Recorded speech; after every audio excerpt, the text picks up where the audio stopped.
Hello and welcome everyone to thinking brain YouTube channel. मैं sir Shubham sir और आज हम डिस्कस करने जा रहे हैं एक बहुत ही इंपॉर्टेंट टॉपिक। ये जो टॉपिक है ये कई बार न्यूज में चलता रहता है ना, डॉलर और रुपी इनका एक्सचेंज रेट, इसके बारे में हम डिस्कशन करने वाले हैं।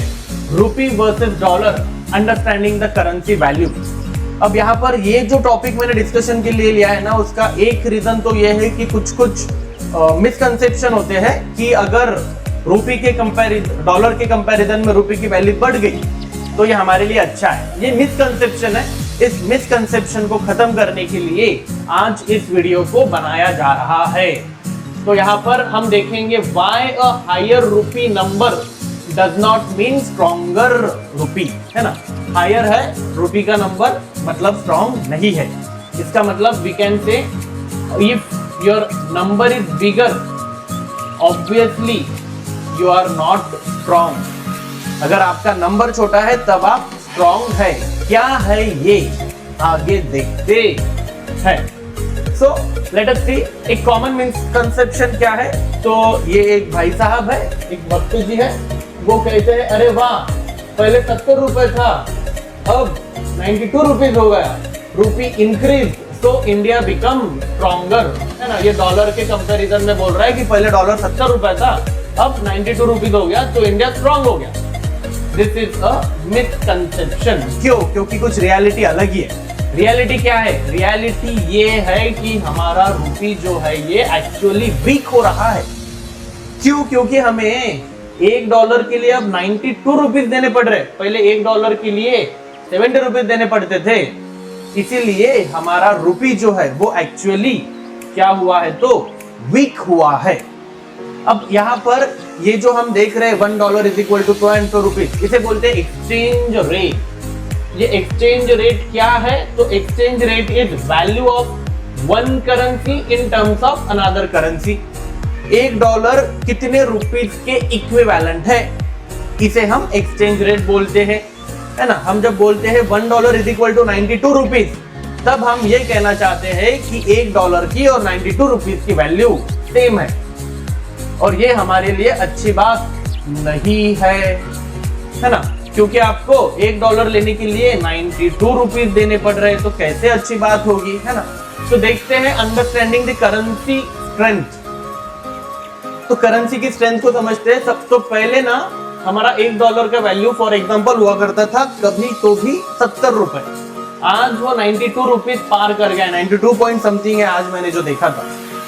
तो now it is $1 is equal to 92 rupees. तो इससे हम कुछ अगर इंटरप्रिटेशन हमें निकालना है तो हम क्या इंटरप्रेट कर सकते हैं? We can say that you are needing more rupees to buy same dollar. यही डॉलर है, पहले भी यही डॉलर था, अभी भी यही डॉलर है, लेकिन पैसे ज्यादा लग रहे हैं। इसका मतलब यहाँ पर एक इकोनॉमिक्स में टेक्निकल वर्ड आता है डेप्रिसिएशन। तो आपका जो रुपी है उसका डेप्रिसिएशन हुआ है क्योंकि डॉलर का रुपीज के टर्म्स में वैल्यू बढ़ा। डॉलर का वैल्यू बढ़ा है, रुपी का वैल्यू घटा है। अब इसे हम ना एक बहुत ही आसान एग्जांपल से समझ सकते हैं। फॉर एग्जाम्पल कल आपको कोई चॉकलेट खरीदनी थी जिसकी कीमत थी 10 रुपया। आज वही सेम चॉकलेट आप खरीदने जाते हैं और उसकी कीमत हो जाती है 20 रुपए। इसका मतलब वो जो चीज है, चॉकलेट है, वो महंगा हो गया। चॉकलेट महंगा हो गया मतलब आपके पैसे की जो वैल्यू है वो कम हो गई। जब आप वही चॉकलेट खरीदने के लिए ज्यादा पैसे दे रहे हो, इसका यह मतलब होता है कि आपका पैसा स्ट्रॉन्ग हो गया? नहीं दादा, इसका मतलब होता है आपकी परचेसिंग पावर कम हो गई। अब आप 10 रुपए में उस चीज को परचेस करने की पावर नहीं रखते पहले वाले चॉकलेट को। अभी आपको वही चॉकलेट खरीदने के लिए ज्यादा परचेसिंग पावर बनानी पड़ेगी। So this is one small example जिसकी मदद से हमने इसे समझा। अब हम डॉलर के ही इर्द गिर्द क्यों घूमते रहते हैं? क्या है डॉलर में खास? तो हम देखेंगे डॉलर इतना ज्यादा शक्तिशाली, इतना ज्यादा पावरफुल कैसे बना। तो यूएस डॉलर जो है ना वो पूरी ग्लोबल लेवल पर अनडिस्प्यूटेड रिजर्व है करेंसी का, अनडिस्प्यूटेड, उसको चैलेंज ही नहीं कर सकते। ऐसा क्यों? क्योंकि आप चाहे इंटरनेशनल ट्रेड करें, आप चाहे फाइनेंशियल मार्केट्स में पैसा लगाएं, आप ऑयल परचेस करें, आप फॉरेन इन्वेस्टमेंट करें, हर चीज डॉलर में हो रही है। आप इंटरनेशनल लेवल पर कुछ भी कीजिए, the way is leading to dollar. एक ही रास्ता आ रहा है आखिर में डॉलर के पास, इसलिए डॉलर का जो पावर है वो दिन ब दिन बढ़ता ही जा रहा है। The power of dollar is ever rising. अब यहाँ पर ना एक पेट्रो डॉलर सिस्टम बना है। आपके जो अभी मिडल ईस्ट में वॉर्स वगैरह चल रहे हैं वो सब इस पेट्रो डॉलर सिस्टम की वजह से ही है। कहीं ना कहीं इस पेट्रो डॉलर सिस्टम को खत्म करना चाहता है मिडल ईस्ट, जो बहुत ज्यादा रिसोर्स पावरफुल है ना, क्रूड ऑयल बहुत ज्यादा है उनके पास, तो चाहता है कि इस पेट्रो डॉलर सिस्टम को खत्म किया जाए। लेकिन यूएसए है हेजेमनी कंट्री, हेजेमनी कंट्री मतलब वो बहुत पावरफुल देश है। वो चाहता है कि पूरे के पूरे विश्व में सिर्फ उसी का डंका बजे, बाकी का डंका बजे ही ना। इसलिए वो फिर कोई डॉलर के खिलाफ साजिश करने जाता है तो वो वहां पर उनके यहाँ पर वॉर करवा देता है। अब यहाँ पर ये जो पेट्रो डॉलर सिस्टम है, यहाँ पर क्या चल रहा है बेसिकली ये हमें समझना है। So for example, I am India, I am Indian, I am a proud Indian and proud Indian. So अगर मेरा देश चाहता है कि मैं ऑयल खरीदूं, तो ऑयल खरीदने के लिए ना मैं रुपीस से डील नहीं कर सकता। ऑयल खरीदने के लिए मुझे चाहिए डॉलर। कोई भी देश डॉलर में ही डील करेगा। हाँ, हमारे पास एक एक्सेप्शन है, मतलब जब हमें बहुत ही ज्यादा जरूरत थी, 1980s की बात है, 70s 80s की, जब हमारे पास डॉलर था ही नहीं मतलब बहुत कम रिजर्व थे हमारे पास डॉलर के। तब इंटरनेशनल ट्रेड में सिर्फ रशिया ही एक है हमारा अच्छा दोस्त, जिसने हमें इंडियन करेंसी हमने उनको दी और उन्होंने हमें हम जो सर्विसेज प्रोडक्ट हमें चाहिए थे वो हमें दिए। That has been a one of instance, ना भूतो ना भविष्य, वो एक ही बार हुआ है। लेकिन ज्यादातर आपको क्या लगेगा, डॉलर ऑब्टेन करना ही पड़ेगा। वो डॉलर आप दूसरे देश को देंगे, फिर दूसरा देश आपको ऑयल देगा। सो oil world wide is priced in US dollar. Oil की जो कीमत है वो डॉलर में लगाई गई है, तो आपको डॉलर देना कंपलसरी है। इसीलिए जो डिमांड है डॉलर का वो कांस्टेंट है, वो इनएस्केपेबल है, उससे आप छूट नहीं सकते। ओके, तो ये डॉलर का इंक्रीजिंग राइजिंग इंपॉर्टेंस है, बहुत ज्यादा इंपॉर्टेंस है डॉलर का, है ना। अब उसको खत्म करने के लिए बहुत सारे देशों को साथ में आना होगा, वो चीज होगी नहीं होगी, हु नोज। आते हैं वापस हमारे यहाँ पर इंडिया। अब ये रूपी जो है हमारा ये वीक होता जा रहा है, तो क्यों वीक होता जा रहा है? पहली चीज, हम जो इंपोर्ट कर रहे हैं ऑयल का वो बहुत ज्यादा कर रहे हैं, क्योंकि हमारे पास रिजर्व तो है नहीं ऑयल के। We are oil dependent country. हम कुछ यूएसए से, अभी तो यूएसए से हमने डील करा है ना, यूएसए से हम ऑयल इंपोर्ट कर रहे हैं। फिर अभी यूएसए ने हमें परमिशन दी, we are a sovereign country and we have obtain permission from USA to take oil from Russia for a couple of days. तो हम डिपेंडेंट है ऑयल के लिए। Around 85% of our crude oil is imported, जिसके लिए हमें billions में dollar चाहिए, है ना। कुछ हजार, कुछ नहीं, लाख नहीं, बिलियन, मिलियन से भी ऊपर, बिलियंस में हमें डॉलर की जरूरत होती है। दूसरा, अगर हम हमारे ट्रेड की बात करें तो we are trade deficit. Trade deficit क्या होता है? तो 3 टाइप्स के ट्रेड होते हैं, ठीक है। जो ट्रेड होता है ना वो 3 टाइप्स का होता है, आप समझ सकते हैं। पहला होता है जब एक्सपोर्ट एंड इंपोर्ट इक्वल है तब बैलेंस होता है ट्रेड। जब export are more than import तब आप सरप्लस में होते हैं, that time you are in surplus. And third होता है ये ट्रेड डेफिसिट। ट्रेड डेफिसिट में क्या होता है? आपका इंपोर्ट ज्यादा होता है एक्सपोर्ट से, your imports are greater than your exports. जब इंपोर्ट्स ग्रेटर देन एक्सपोर्ट्स होते हैं तब आपका ट्रेड डेफिसिट होता है, और ट्रेड डेफिसिट में हमें हमेशा डॉलर जो है वो ज्यादा लगते हैं। ट्रेड डेफिसिट मतलब हम इंपोर्ट ज्यादा कर रहे हैं, हम इंपोर्ट ज्यादा करेंगे मतलब इंटरनेशनल मार्केट से इंपोर्ट करेंगे। इंटरनेशनल मार्केट में जो चीजें है, गुड्स है, सर्विसेज है, उनके दाम डॉलर में दिए गए हैं, तो हम डॉलर ज्यादा खरीदते हैं। हम डॉलर ज्यादा खरीदते हैं इसलिए डॉलर की डिमांड बढ़ती है। जब डॉलर की डिमांड बढ़ती है तब रुपये की वैल्यू खत्म होती जाती है, रुपये की वैल्यू कम होती जाती है। Moreover there are global uncertainties like wars और क्राइसिस, और इसीलिए अब फॉर एग्जांपल कभी वॉर अगर हो रहा है तो जो इन्वेस्टर है ना, जिसने कोई इन्वेस्टमेंट किया है पैसे का, वो सोचेगा कि मेरा पैसा safest of the safe bank में जाना चाहिए। एंड यूएस डॉलर की जो करेंसी है it is considered to be strongest and safest currency. इसीलिए अगर वॉर होना है तो दुनिया भर की करेंसीज में से पैसा निकाला जाएगा और डॉलर में इन्वेस्ट किया जाएगा, और डॉलर वहां पर क्या होगा, स्ट्रेंथन होगा, क्योंकि डॉलर वोलाटाइल नहीं है, डॉलर स्टेबल है, कांस्टेंट है, स्ट्रॉन्ग है। बाकी की करेंसीज वोलाटाइल है। Then you have foreign capital outflow, जो इन्वेस्टर्स है वो हमारे देश से पैसा निकालेंगे तो वापस से डॉलर का वैल्यू जो है वो यहां पर बढ़ता है।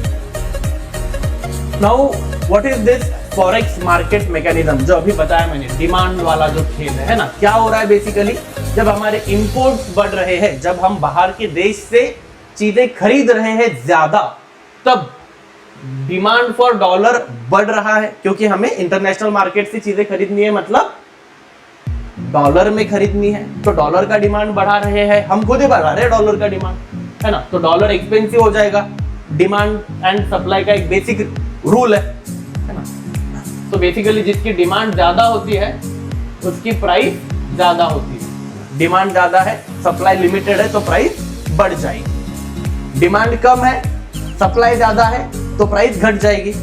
तो हमारे रुपये का वही खेल, रुपये का क्या है, डिमांड कम है, सप्लाई ज्यादा है, इस चीज की वजह से प्राइस वैल्यू जो है वो कम है।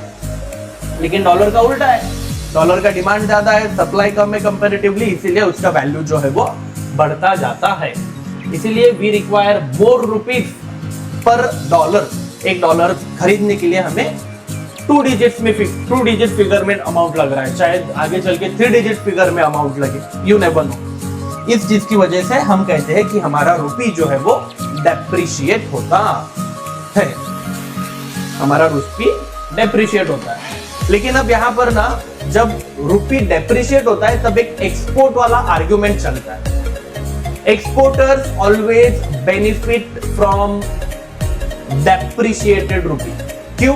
क्योंकि आप एक्सपोर्ट कर रहे हैं। एक्सपोर्ट कर रहे हैं मतलब आप दूसरे देश में कोई चीज बेच रहे हैं इंडिया की, मतलब आप डॉलर में पैसा कमा रहे हैं। अब आप डॉलर खरीद नहीं रहे हैं, अब आप डॉलर कमा रहे हैं। डॉलर खरीदना और डॉलर कमाना अलग चीज है, दोनों, है ना। तो आप डॉलर कमा रहे हैं। तो फॉर एग्जांपल अर्लियर अगर आप कोई एक $100 की वैल्यू है उसको एक्सपोर्ट कर रहे हैं, if there is a let's say biscuit है $100 का, है ना, एकदम वीआईपी वाला बिस्किट बनाया आपने $100 का, उसको एक्सपोर्ट कर रहे बाहर देश में। अर्लियर अगर हम देखें तो $1 ₹70 जब था तब आपको उससे 7,000 रुपए मिलता था। लेकिन जब $1 की वैल्यू ₹90 हो जाती है तब आपको वही बिस्किट बेच के 9,000 रुपए मिलते। तो एक्सपोर्टर के लिए अच्छा होता है। लेकिन हमने जो 3 टाइप्स ऑफ ट्रेड देखे ना, उसमें इंडिया जो है हमारा वो हमेशा ट्रेड डेफिसिट में जाता है। India is always into trade deficit. Trade deficit यानी क्या?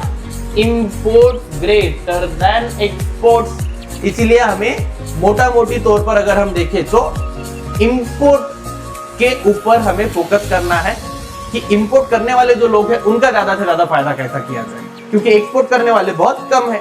Net import are more than export. ठीक है, तो exporter is instantly earning more rupees for the exact same work. तो वीक रुपी हेल्प कर सकता है एक्सपोर्ट्स में, इंपोर्ट्स में वीक रुपी हेल्प नहीं करता है। लेकिन just now I have discuss, import जो है वो बहुत एक्सपेंसिव हो जाते हैं और हमने देखा more than 85% of our crude oil is dependent on imports. इसीलिए जो हमारा इंडिया है वो इंपोर्ट करता है crude oil, electronic, machinery, fertiliser भी हम इंपोर्ट करते हैं जो एग्रीकल्चरल में लगता है, फील्ड में लगता है। तो ये सब चीजें हमारे लिए ज्यादा प्रायोरिटी के बन जाती है देन एक्सपोर्ट। इसीलिए जब हम कहते हैं कि रुपी डेप्रिशिएट हो रहा है तब पूरे देश को यहाँ पर अच्छा नहीं हो रहा है, क्योंकि पूरे देश सफर कर रहा है। एक्सपोर्टर जो है, जो एक्सपोर्टिंग सेक्टर है वो बेनिफिशिएट है, बट मोटा मोटी देखा जाए तो पूरा का पूरा देश सफर करता है। और ये सब चीजें जो है, ये सब चीजें भी इंटरनेशनल मार्केट में डॉलर में ही प्राइस होती है। सो तुरंत अगर हम देखें तो immediate effect is bad, for exporter the effect is good. Okay, import cost reality क्या है? तो अगर हम इंपोर्ट कर रहे हैं $100 का ऑयल, तो पहले हमें लगते थे उस $100 के लिए 7,000 रुपए, लेकिन जब डॉलर का वैल्यू 90 रुपए हो गया तब हमें लग रहा है 9,000 रुपए, है ना। मतलब यहाँ पर तुरंत प्लस 2,000 रुपीज इंडियन गवर्नमेंट की जेब में से जा रहा है। तो इंपोर्टर पेज मोर, इंपोर्टर पेज मोर, इसीलिए जो आपकी फ्यूल प्राइसेस है वो बढ़ती है। इंपोर्टर पेज मोर, इसीलिए आपका ट्रांसपोर्टेशन कॉस्ट बढ़ता है। और ओवरऑल अगर देखें तो देश में इन्फ्लेशन भी बढ़ता ही जाता है। तो these are a few effects जो डेप्रिशिएटेड रुपी की वजह से होते हैं। अब रुपी डेप्रिशिएट होगा, रुपी एप्रिशिएट होगा, तो बेसिकली जब हम कह रहे हैं कि रुपी डेप्रिशिएट हो गया तब हमारे इंपोर्टर को बहुत ज्यादा नुकसान होगा, तो एज अ कंट्री हमारी कोई जिम्मेदारी नहीं है कि हम कैसे इसको बैलेंस करें? तो हमारे पास है reserve bank of India. Reserve bank of India को बोला जाता है स्टेबलाइजर। ये स्टेबलाइज करने की पावर रखता है। क्या करता है रिजर्व बैंक ऑफ इंडिया? तो रिजर्व बैंक ऑफ इंडिया करता है कभी डॉलर को सेल, कभी करता है डॉलर को परचेज। तो डॉलर को सेल जब करता है, क्यों करेगा? तो रुपये अगर आपका गिर रहा है, किधर गया? पेन चेंज करना है मुझे। So for example $1 is equal to 90 rupees है, तो यहां पर रुपये आपका डेप्रिशिएट हुआ है, रुपये डेप्रिशिएट हुआ है। अब इस सिनारियो में रुपये को एप्रिशिएट करना है। रुपये को एप्रिशिएट करने के लिए रिजर्व बैंक ऑफ इंडिया क्या करेगा? उसके पास जो डॉलर्स है ना, बहुत डॉलर्स है रिजर्व बैंक ऑफ इंडिया के पास, कुछ डॉलर्स को मार्केट में बेच देगा। क्या बेचेगा? डॉलर बेचेगा। क्या खरीदेगा? रुपये खरीदेगा। मतलब मार्केट में डॉलर का फ्लो बढ़ेगा, डॉलर का सप्लाई बढ़ेगा, और खरीदा क्या जा रहा है? रुपये। मतलब रुपये का डिमांड बढ़ेगा, जिसका डिमांड बढ़ा उसका प्राइस बढ़ेगा। तो फिर सेलिंग करने के बाद आपका $1 जो है वो स्टेबलाइज हो सकता है 80 या 85 रुपीज तक स्टेबलाइजेशन हो सकता है। This is selling of dollar. RBI also purchases dollar in some instances. कब परचेस करेगा डॉलर? जब for example $1 is equal to है, let us say $1 is equal to है 60 रुपीज। अब जब $1 is equal to 60 रुपीज है ना, तब पेन चेंज नहीं हुआ, $1 is equal to 60 रुपीज जब है, तब हमारा एक्सपोर्टर तो बेचारा बहुत दुखी है, तो एक्सपोर्टर को भी थोड़ा बहुत खुश करना है। इसका मतलब यहाँ पर क्या करना है? $1 की जो वैल्यू है वो लेटेस्ट से 70 या 75 रुपीज तक लेके जानी है। तो ये भी आरबीआई करता है। कैसे करता है ये चीज आरबीआई? तो डॉलर को खरीदता है। डॉलर को जब खरीदेगा तब डॉलर की डिमांड बढ़ेगी। डॉलर को खरीदने के लिए हम कुछ दे रहे हैं पैसा, दैट इज इन रुपी। तो मार्केट में रुपी का सप्लाई बढ़ेगा, डॉलर की डिमांड बढ़ेगी। जिसका डिमांड बढ़ा उसका वैल्यू बढ़ा, जिसका सप्लाई बढ़ा उसका वैल्यू कम हुआ। वैल्यू कम होने के बाद हमारा वापस से $1 बन जाता है 70-75 रुपए। तो RBI acts as market shock absorber. Market में जो शॉक एब्जॉर्ब करने का काम है वो आरबीआई करता है। तो जब हम हिस्टोरिकल ट्रेंड की तरफ देखते हैं ना, तो जब हमें इंडिपेंडेंस मिला 1947 में, तब $1 और $1 समान था, एक बराबर था। 1991 में $1 का वैल्यू 25 रुपया हो गया। 2010 में $1 का वैल्यू 45 रुपया हो गया। एंड 2026 में अभी $1 का वैल्यू जो है वो 90 पार कर गया। So this is the historical trend. अब ये नीचे वाले ग्राफ में दिखाया मैंने, क्यों ये दिखाना है कि जो हमारा रुपी है वो क्या हुआ है, क्या हुआ है, रुपी डेप्रीशिएट हुआ है। ये दिखाने के लिए यहां पर नीचे वाले लाइन में लाते हुए वो ग्राफ दिखाया। अब रुपी एंड डॉलर जब हम देख रहे हैं, तब ये डॉलर का इतना क्या इंपॉर्टेंस है, क्योंकि हमने देखा कि डॉलर चाहिए किस चीज के लिए, जब हम विदेश से कोई चीज खरीद रहे हैं तो डॉलर चाहिए। क्या होगा अगर हमारे पास डॉलर नहीं होगा? वही होगा जो मंजूरे 1991 में हुआ था। क्या होगा? वही होगा जो 1991 में हुआ था। 1991 में वी हैड वन क्राइसिस। क्या क्राइसिस आया था? तो हमारे पास के हमारा जो बैलेंस ऑफ पेमेंट है ना, वो मेंटेन नहीं हो रहा था। हमारे पास डॉलर का जो रिजर्व है हमारे फॉरेक्स में, वो सिर्फ और सिर्फ 2 हफ्तों तक ही इंपोर्ट्स को फाइनेंस कर पा रहा था। 2 हफ्तों के बाद हम कोई भी चीज इंपोर्ट नहीं कर पा रहे थे, और हमारे पास डॉलर बढ़ने की भी चांसेस नहीं थे, क्योंकि हम एक्सपोर्ट भी ज्यादा कुछ नहीं कर रहे थे। डॉलर कब बढ़ेगा? जब हम एक्सपोर्ट करेंगे तब हमारे पास डॉलर आएगा, लेकिन वो भी हम नहीं कर रहे, है ना। तो यहाँ पर हमारे पास सिर्फ और सिर्फ 2 हफ्तों तक का इंपोर्ट फाइनेंस करने की इतना डॉलर बचा हुआ था हमारे फॉरेक्स में। फिर इंडिया क्या करता है? इंडिया के पास जो 47 टन ऑफ गोल्ड है वो वर्ल्ड बैंक के पास रखता है गिरवी, और वहां से हम लोन लेते हैं वर्ल्ड बैंक से, ताकि हम इंपोर्ट कर पाए, ताकि हम सरवाइव कर पाए। और यही वो एपिसोड है जब इंडिया बनता है एलपीजी वाला देश।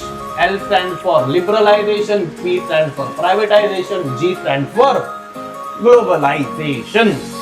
तो यहाँ पर लिबरलाइजेशन, प्राइवेटाइजेशन एंड ग्लोबलाइजेशन, ये जो इकोनॉमिक रिफॉर्म्स है ये हम करते हैं। So let us ask one question कि अगर हम मतलब कुछ पावरफुल देश जैसे कि ब्रिक्स क्या है? BRICS is the group of countries जिसमें है आपका ब्राजील, जिसमें है आपका रशिया, जिसमें है हमारा इंडिया, जिसमें है चाइना और साउथ अफ्रीका। ये 5 देश मिलके एक ग्रुप बनाए जिसका नाम है ब्रिक्स। उसके बाद यू हैव चाइना इंडिपेंडेंटली भी काम कर रहा है, ब्राजील यहाँ पर साउथ अमेरिका है, ये लोग भी इंडिपेंडेंटली काम कर रहे हैं। और इनका एम है कि डी डॉलराइजेशन। ये जो मिडल ईस्ट का ये तो क्राइसिस में है ही है बहुत ज्यादा। इनका एम है कि डी डॉलराइजेशन हो कैसे तो भी। अब ये डी डॉलराइजेशन पॉसिबल है क्या? Can dollar be replaced? तो it requires firm effort, commitment अगर होगा तो शायद पॉसिबल हो पाएगा, क्योंकि कंट्रीज जो है ना वो अल्टरनेटिव ढूंढ रहे हैं। फॉर एग्जांपल आपका चाइना युआन को प्रमोट कर रहा है, ब्रिक्स भी चाहते हैं कि डॉलर को रिप्लेस किया जा सके।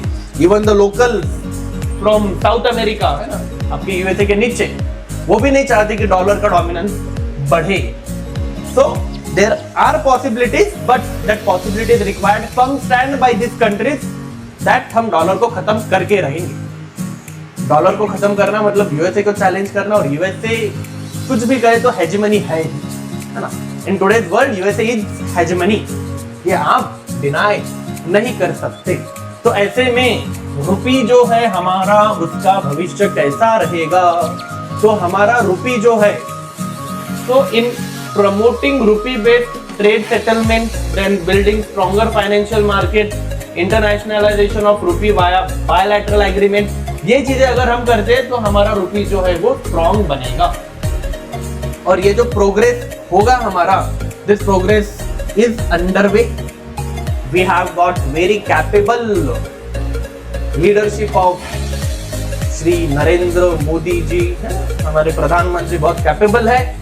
वो करेंगे कुछ ना कुछ। रुपी को ऐसे डेप्रिशिएट होते हुए देख के उनकी अंतर आत्मा को भी बहुत जलन होती ही होगी। तो वो कुछ करेंगे, and all this progress is under way, but global currency adaptation is gradual long term process. हम ऐसा नहीं कह सकते कि रुपी रिप्लेस करेगा, लेकिन रुपी को स्ट्रॉन्ग तो भी हम बना सकते हैं, कुछ कर सकते हैं। सो फाइनल टेक अवे क्या है, द अल्टीमेट रियलिटी क्या है कि currency strength is not about bigger numbers, it is about purchasing power in global market. It is about PPP. PPP क्या होता है? Purchasing power parity. Purchasing power parity क्या होता है?